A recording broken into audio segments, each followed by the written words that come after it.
1993 national award committee, அதாவது தேசிய விருதுக்கான தேர்வு குழுல சேர்மன் ஆஃப் த ஜூரியா இருந்தது லெஜெண்டரி டைரக்டர் பாலு மகேந்திரா. அந்த வருஷத்துக்கான best movie, best hero, best சினிமாட்டோகிராஃபின்னு எல்லா கேட்டகரிக்குமான வின்னர் யாருன்றதை ஃபைனலைஸ் பண்ணிட்டாங்க.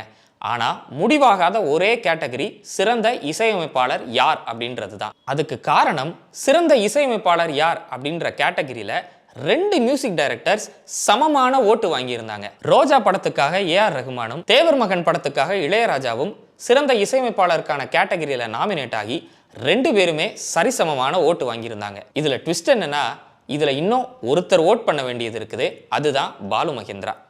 பாலு மகேந்திராவோட ஆஸ்தான இசையமைப்பாளர் இளையராஜான்றது எல்லாருக்கும் தெரியும். ஸோ அதனால எப்படியும் அவர் இளையராஜாக்கு தான் ஓட் பண்ணுவார். இந்த வருஷம் தேசிய விருது இளையராஜாக்கு தான் நினைச்சிட்டு இருந்த நேரத்தில் தான் அவரோட ஓட்டை ஏஆர் ரஹ்மானுக்காக பதிவு பண்ணுறாரு.